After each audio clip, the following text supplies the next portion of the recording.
ఒక 63 ఇష్యూస్ వచ్చాయమ్మా. ఆ కొన్ని 63 ఇష్యూస్ ఇంపార్టెంట్ అన్న మాట్లాడుకుందాం సార్ అందులో. 63 ఇష్యూస్ జాట్ డౌన్ చేసి ఉగాది రోజు ఈ విధంగా ఆలోచన వచ్చింది. ఆ రోజు నుంచి మొదలు పెడితే 63 రోజుల లాక్డౌన్ ఉంది. ఇది యాదృచ్ఛికం కాదు, అంటే ప్లాన్డ్ కాదు.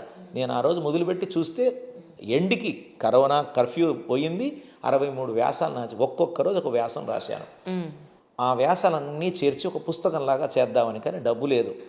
1 ఇయర్ వాళ్ళతో వీళ్ళతో మాట్లాడి చూపించి అద్భుతంగా రివ్యూ వచ్చింది. ఫర్ ఎగ్జాంపుల్ మరుపులు, మర్చిపోతున్నాను, జ్ఞాపకం రావట్లేదు, చదువు అంటే ఇష్టం లేదు, చదువుకోకుండా బాగుపడచ్చు కదా, ఆన్లైన్ విద్యా విధానం నచ్చలేదు, భారతీయ సంప్రదాయం అంటే ఏమిటి, జీవితంలో పరమగమ్యం ఏమిటి, ఇంట్లో అనారోగ్య సమస్యలు ఉన్నాయి, ఆర్థిక సమస్యలు ఉన్నాయి, స్ఫూర్తినిచ్చే వాళ్ళు లేరు, సమయపాలనం నేను చేయలేకపోతున్నాను, నిద్రను జయించలేకపోతున్నాను, నియమనియంత్రణ లేని ఇచ్చేస్తున్నాను, లైంగిక వేధింపులు, ఇలా 63 ఇష్యూస్ అనమాట. ఆ ఇష్యూస్ అన్నీ పుస్తకంలాగా చేద్దామని ఎవరో మహానుభావులు గౌరా గ్రూప్ ఆఫ్ కంపెనీస్ వాళ్ళు ఈ కార్యక్రమం చూసి చాలా సంతోషించి 5000 బుక్స్ ప్రింట్ చేశారు. ఆ తర్వాత హైటెక్స్ ఎగ్జిబిషన్ సెంటర్ ఉంది కదా, వాళ్ళు ఒక 5 lakhs ఇచ్చారు. సో ఆ లాస్ట్ 4 ఏళ్ళుగా 30,000 బుక్స్ ప్రింట్ చేసి ఇదే మన ఎట్లో సబితా ఇంద్రారెడ్డి గారి దగ్గరికి వెళ్ళాం. ఆవిడ నన్ను చూసి పంతులు గారు కూర్చోండి, ఏంటి విషయం అంటే, పుస్తకం తీసి ఇది ఇట్లా పుస్తకం చేశానమ్మా అంటే, ఇలా ఓపెన్ చేసింది పుస్తకం. అరే సో పంతులు గారు ఇదే ఆలోచన నాకు పొద్దున ఎవరు అడిగారు, అరే భలే ఉందే, నాకు ఇవ్వండి పుస్తకం అని చెప్పి పుస్తకం తీసుకెళ్ళింది. సాయంకాలానికి వారి సెక్రటరీ ఫోన్ చేశారు, మేడం గారు చాలా సంతోషపడ్డారు, ఈ పుస్తకం ఏం చేద్దాం అనుకుంటున్నారు, ఒకసారి కలవండి మేడం. నేను వెళితే చెప్పండి అమ్మా ఏం చేద్దామంటే, మీ ఆలోచన చెప్పండి అంటే, అమ్మా ఒక 12,000 గవర్నమెంట్ స్కూల్స్ లైబ్రరీకి పంపిస్తామమ్మా, ఇది మరి డబ్బులు అమ్మ మీరు ఇవ్వగలిగితే సంతోషం, లేదా వాడిన వీడిని అడగదింటాను నేనే చేద్దాం. సబితానందరెడ్డి గారు made Vakati Karuna IAS and Devasena IAS వాళ్ళిద్దరినీ మాట్లాడి ఆ టైం తీసుకొని ఈ పుస్తకం చూపించి అఫీషియల్ గవర్నమెంట్ ఆర్డర్ ఇచ్చి 15,000 స్కూల్స్కి పుస్తకం పంపించాం. తర్వాత అక్కడెక్కడో మన వైకాపా బోస సత్యనారాయణ గారికి కనెక్ట్ అయ్యారు Suresh Nair IAS department of education Andhra Pradesh. వాడితో కేరళ ఆయన ఈ పుస్తకం చూసి స్వామీజీ చాలా బాగుంది పుస్తకం, నేను చేద్దాం అని చెప్పి సత్యనారాయణ గారికి చెప్పి చాలా పుస్తకం బాగుంది సార్ అని చెప్పి అక్కడ అఫీషియల్గా వాళ్ళు జీవో ఇచ్చి వాళ్ళు ఒక 15,000 స్కూల్స్కి పంపించారు. ఇది ఎట్లా ఏ లెవెల్కి వెళ్ళిందంటే people started talking about this book అనమాట. సో ఇది పుస్తకం. ఓకే, కంపాస్ దిక్సూచి అనమాట. తర్వాత ఏమైంది, అయ్యా తెలుగు వస్తే ఎట్లా, ఇంగ్లీష్లో కూడా కావాలి కదా, చేస్తే బాగుంటుందని. సో టీఎస్ఆర్జేసీలో ఉన్న టీచింగ్ టీము వాళ్ళకి ఒక 400-500 స్కూల్స్ మీద వర్క్ చేసాం, మౌలిక సదుపాయాలు. సో ఈ లాస్ట్ 3 ఏళ్లలో ఒక మినిమం అంటే 2-3 కోట్ల రూపాయలు టీఎస్ఆర్జేసీ కాలేజెస్ ఉన్నాయి కదా, వాళ్ళు ఖర్చు పెట్టాం. అక్కడున్న వాళ్ళు ఇన్స్పైర్ అయిపోయి స్వామీజీ చాలా బాగుంది ఈ పుస్తకం, మీరు అనుమతిస్తే మా టీం ఇంగ్లీష్లో ట్రాన్స్లేషన్ చేస్తుందని, నయా పైసా ఖర్చు లేకుండా ఇంగ్లీష్లో ట్రాన్స్లేషన్ చేశారు ఈ పుస్తకం. దీన్ని ఒక 750 మంది ఎంపీలకి, ప్రైమ్ మినిస్టర్కి, మినిస్టర్స్కి పంపించాను, లోకసభ, రాజ్యసభ. ఎవరికైనా ఎక్కడైనా కాస్త ఈ పుస్తకం గురించి ఆలోచన వస్తే 10 మందికి వెళ్తుంది కదా, మాస్ ప్రొడక్షన్ అవుతుంది అని. అప్పుడు ఒక ఇది వచ్చింది ఏంటంటే, ఇది హిందీలో ట్రాన్స్లేషన్ చేస్తే ఇంకా నార్త్ ఇండియా కూడా వెళ్తుంది కదా అని. సో అదే టీఎస్ఆర్జేసీలో ఉన్న మహానుభావులు హిందీ టీచర్స్ ముందుకు వచ్చారు, స్వామి ఇంగ్లీష్ వాళ్ళు చేశారు, హిందీ మేం చేస్తామని హిందీలో అనువాదం చేశారు. ఆ హిందీ పుస్తకం రేపు 27th January చిన్నజీర స్వామివారు తర్వాత గవర్నర్ సమక్షంలో ఆ పుస్తకం రిలీజ్ చేస్తున్నాం. దీనికి ఆ 750 మందికి పంపిస్తే చెప్పాల్సింది ఏంటంటే, నేను అనుకున్నాను ఎవడో ఒక ఎంపీ 1,00,000 పుస్తకాలు నేను ఇస్తాను అంటాడేమో అని. నాకేమొచ్చింది తెలుసా, ఒక ఎమ్మెల్యే ఫ్రమ్ కర్ణాటక వాళ్ళ ట్రస్ట్ నుంచి లెటర్, అసలు సూపర్ స్వామి పుస్తకం, ఒక 100 కాపీలు పంపించండి నేను పంచుకుంటాను అంటాడు. సరే కానివ్వండి, సరే నో ప్రాబ్లం అని చెప్పి 100 పంపించాను. I received message from our Manjunatha trust, ఆయన పద్మవిభూషణ్ వీరేంద్ర హెగ్డే, చాలా అద్భుతంగా ఉంది పుస్తకం, ఇది 10 మందికి చేరాలని ఆయన ఇచ్చారు. ఆయన కూడా అనలేదు. I received message from Nitin Gadkari saying that అద్భుతంగా ఉంది పుస్తకం, మీరు ఈ పుస్తకాన్ని అందరికీ చేర్చాలి అని చెప్పి. అంటే ఎట్లా చెప్పాలి, వాళ్ళందరూ మీరు ప్రింట్ చేస్తే వాళ్ళందరూ ఇచ్చేసుకుంటారు అంతే. అంతేగాని మీకు ఇది ఎంత కష్టం, ఇది ప్రింట్ చేయించాలంటే దానికి తలో చెయ్యి వేద్దాం. నితిన్ గడ్కరీ మెసేజ్, వీరేంద్ర హెగ్డే మెసేజ్, వీళ్ళు సామాన్యులు కాదు. అయినా సరే ఓకే, అది కూడా రాయలేదుగా ఇంకా చాలామంది. బట్ స్టిల్ ముందడుగు ముందడుగు ముందడుగు వేద్దాము, కష్టాలే వచ్చినా కన్నీరే కార్చినా ఉప్పెనలు వచ్చినా ఊపిరే పోయినా ముందడుగు ముందడుగు ముందడుగు వేద్దాము, సేవ సేవ అంటూ అమ్మకి సేవ చేసుకుందాం. ఇంతే ఆలోచన. అద్భుతం.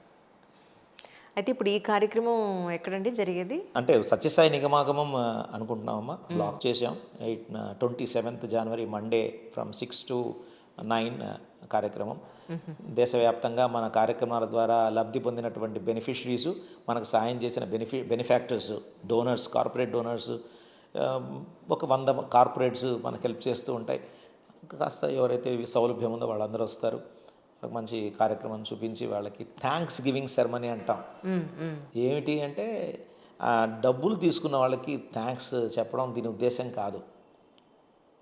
మా డబ్బులని మీ ద్వారా ఉపయోగించుకున్నారు మంచి కార్యక్రమానికి ఆ లబ్ధి పొందిన వాళ్ళకి థ్యాంక్స్ చెప్పడం ఒక పక్క. అద్భుతం. సో అలాగా ప్లాన్ చేసి వాళ్ళతో మాట్లాడిస్తాం, వీళ్ళతో మాట్లాడిస్తాం, అందరికీ ఒక బ్రిడ్జ్ లాగా చేస్తామన్నమాట. ఒక 4-5 hours జరిగే కార్యక్రమం.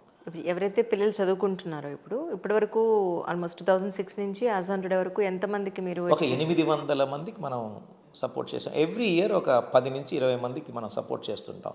Higher education, not high school education కాదు, హైయర్ ఎడ్యుకేషన్ అంటే ఇంటర్ తర్వాత degree, PG, CA, CS, CMA, professional courses ఏదైనా మన వాళ్ళకి ఎంసీఏ, ఎంబీఏ అలా. There are people from IIT, IIMs ఉన్నారు. అలా ఫస్ట్ చదివించిన మొదటి అబ్బాయి 2006లో. Now he's the secretary general of Abhaya foundation and trustee, Shivakrishna అని చెప్పేసి. He's working for Walmart. ఆడికి మనం ఇచ్చిన సపోర్ట్ 5,000 అయితే వాడికి ఈరోజు 50 లక్షల ప్యాకేజ్ పర్ యానం. బెంగళూరులో ఉంటాడు 24/7. ఇట్లా ఇంకొక అమ్మాయి డాక్టర్ చేసాం. She now MBBS, MD, MS and DNB, gynaecologist. పెళ్లి చేసుకుంది. ఆ అబ్బాయి కూడా డాక్టర్. ఇలా డిఫరెంట్ ఆ అమ్మాయి కూడా board member, one of the board members of Abhaya foundation. ఇలా దేర్ ఆర్ ఒక 100 people giving back to the society. 700 people not known where they are. నేను కొన్ని ఫౌండేషన్స్ వారిని ఎంకరేజ్ చేసినప్పుడు వాళ్ళు చెప్పింది ఏంటంటే, మా దగ్గర సహాయం తీసుకున్న తర్వాత వాళ్ళ లైఫ్లో సెటిల్ అయిపోయిన తర్వాత మమ్మల్ని మర్చిపోతున్నారమ్మా, వాళ్ళు ఏమాత్రం కృతజ్ఞతా భావంతో లేరు అది అని. నేను 100% అది నిజమే. కానీ ఇది నా చెప్పాను కదా, మా సిగ్గు లేదు నాకు. వాడు థూ అని ఉమ్మేసిన, అరే కాదురా నాన్న, ప్లీజ్ రా నాన్న అని మళ్ళీ వాడి దగ్గరికి వెళ్ళడం. ఒకనొక రోజు డబ్బులు ఇచ్చిన నేను, వాడు సంపాదించడం మొదలుపెట్టిన తర్వాత 10 సార్లు వాడికి మెసేజ్ పెడతారే, ఇవ్వరా, సహాయం చేయరా, ఏంట్రా నాన్న, ఇది తప్పు కదరా అని. నాకేం సిగ్గు లేదమ్మా, మొహమాటం లేదు. మొహమాటం ఏముందమ్మా. భగవంతుడు దీనికోసం పెట్టాడు. మనం 10 మందిని మోటివేట్ చేయాలి, ఇన్వాల్వ్ చేయాలి. కొద్దిమంది నాకు కాల్స్ ఎత్తారు, నేను చదివించే పిల్లలు నాకు కాల్స్ ఎత్తారు. సంస్థ నుంచి బాగుపడి 1,00,000 రూపాయలు 2 లక్షలు సంపాదించే వాళ్ళు ఉన్నారు. వాళ్ళు కాల్స్ అయ్యారు. కానీ మనలాంటి వాళ్ళే కదా అక్కడ ఉన్నది, మనం కూడా అక్కడి నుంచే వచ్చాం కదా. బట్ స్టిల్ వాళ్ళ ప్రియారిటీస్ చేంజ్ అయిపోతాయమ్మా. మాయ మాయ మాయ. మనం ఎందుకు, ఎట్లా వచ్చాం, ఎలా బతుకుతున్నాం, ఈ సంస్థకు మనం ఎలా ఉండాలి, అట్లా చేదు నిజాలు. నాకు మీరు చెప్తుంటే గుర్తొచ్చింది పరమాచార్య ఒక ఇన్సిడెంట్ అమ్మా. ఎక్కడో చాతుర్మాస మన శ్రీమఠంలో, కంచి మఠంలో స్వామివారు ఏం చేశారట, భోజనం పెట్టండి అందరికీ అని చెప్పారట. మధ్యాహ్న భోజనం పెడితే మస్తు మంచి ఆశ్రమంలో భోజనం అద్భుతంగా ఉంటుందమ్మా. సో భోజనం పెడితే వీళ్ళు 100 మంది 50 మంది వస్తారనుకుంటే అది 50 మందితో మొదలై 500 అట్లా జనాలు రావడం మొదలుపెట్టారు. ఉచితంగా భోజనం దొరుకుతుందని. సో శ్రీమఠం వాళ్ళు కొద్దిగా they were like little concerned about the turnout. ఓ రోజు స్వామివారి దగ్గరికి వచ్చి, స్వామి ఇది చాలామంది వస్తున్నారు స్వామి అంటే, అనిలే తిన్నీలే మరి ఎట్ట స్వామి, అయ్యా ఈ 100 మందిలో ఒక్కడు ఆకలితో వచ్చి కడుపు నింపుకుంటే అది చాలయ్యా దీని వ్రతం పూర్తవడానికి అంటారట. So if that is the case, మేము 800 మంది చేత 1000 మందిని చదివిస్తే ఏమైంది? ఆ ఒక్కడు ఎవడైనా వచ్చి దేశానికి సేవ చేస్తే నా జీవితం సార్థకమైనట్టే కదా. నిజం. There is no word to say actually. మనిషి శాశ్వతం కాదు. మనం చేసిన పనులు డెఫినెట్గా మిగిలిన తరాల వాళ్ళు తలుచుకుంటారు. ఐ హ్యాడ్ దట్ ప్యాషన్ అమ్మ. That is a statement again I always believe. Yes sir. అయ్యా నీ మిషన్ ఏమిటి అని అడుగుతారు. నువ్వు ఎందుకోసం బతుకుతున్నావు అంటే చచ్చిన తర్వాత బతికే పనులు చావక ముందు చెయ్యాలి అని. చచ్చిన తర్వాత బతికే పనులు బతికున్నప్పుడు చేయాలి. అది real mission for the life. కానీ మీ తర్వాత మళ్ళీ మీ అంత స్వచ్ఛంగా పనిచేసే వ్యక్తి దొరికారా సార్ మీకు? నేను ఆలోచించట్లేదమ్మా. ఎందుకంటే ఒక సమాజం ఎట్లా, ఇందాక చెప్పాను కదా, దేహీతి వచనం కష్టం నాస్తితి వచనం అని చెప్పేసి, అవసరం ఉంటే భగవంతుడే నిర్ణయం చేస్తాడు. నా ఉద్దేశంలో అభయ ఫౌండేషన్ లాంటి సంస్థలు ఉండకూడదు దేశంలో. కరెక్ట్ కదా, కరెక్ట్. వృద్ధాశ్రమాలు ఉండకూడదు, అనాథాశ్రమాలు ఉండకూడదు, అసలు స్వచ్ఛంద సంస్థలు ఉండకూడదు. 34 లక్షలు 40 లక్షల ఎన్జిఓస్ ఉన్నాయి దేశంలో. అవును అవును. ఎందుకని ఉన్నాయి? బాధ్యత వ్యక్తులు ఉండడం వల్ల కదా సార్. కాదమ్మా, 140 కోట్ల మందిలో అంటే 40 లక్షలు అంటే ఒక్కొక్కడు 100 మందికి చేసిన సూపర్ ఫినిష్. మొత్తం 140 కోట్ల మంది. అవును. కానీ ఎక్కడ ఇంకా వస్తూనే ఉన్నాయి, నీడ్స్ వస్తూనే ఉన్నాయి. సో ఒక ప్రపంచం సృష్టి అవ్వాలి. అడిగేవాడు ఉండకూడదు, తీసుకునేవాడు ఉండకూడదు. అప్పుడు ఇంకా అభయ ఫౌండేషన్ అవసరమే లేదు కదా. Correct absolutely. అయినా సంస్థలో ఇదిగో పెద్దవాళ్ళు పిల్లలు వస్తున్నారు కదా, నెక్స్ట్ తరం వస్తుంది. ఐఎమ్ కాన్ఫిడెంట్ ఎవరో ఒకరు ముందుకు తీసుకెళ్తారు. వాళ్ళకి కావాల్సిన వనరులన్నీ ఎవరైనా పెద్దవాళ్ళు పెద్ద డొనేషన్ ఇస్తే దాన్ని కార్పస్ లాగా బిల్డ్ చేస్తున్నాం అనమాట. సెల్ఫ్ సస్టైన్డ్గా ఉంటుంది. 3 క్యాంపస్ రన్ అవుతున్నాయి. నెలకి సుమారు 75-80 మందికి మనం హానరోరియంస్ కానీ శాలరీ కానీ సపోర్ట్ కానీ చేస్తామమ్మా. సో ఈ ప్రాసెస్లో చాలామంది అడిగారు, సార్ మరి నెక్స్ట్ తరం ఎలా, మీరు అడిగిన క్వశ్చన్, నెక్స్ట్ తరం ఎలా, మనం స్కూల్ పెడదాం.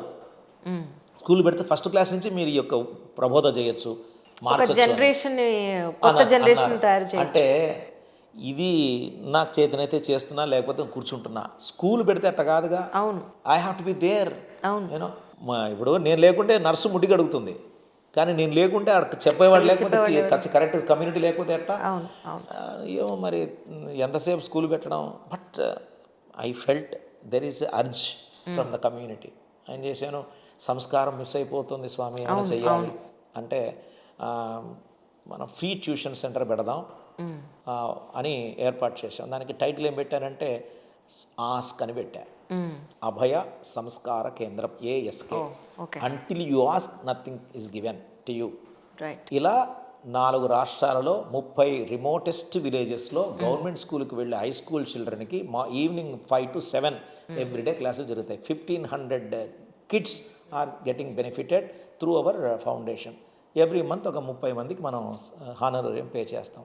వాళ్ళందరూ కూడా ఎడ్యుకేటెడ్ హౌస్ వైఫ్స్, settled there without any job because of marriage. అలాంటి వాళ్ళని ఐడెంటిఫై చేసి ఓరియంటేషన్ ఇచ్చి ట్రైనింగ్ ఇచ్చి వాళ్ళకు ఒక గ్రూప్ చేసి పర్యవేక్షణ చేస్తూ ఉంటాం.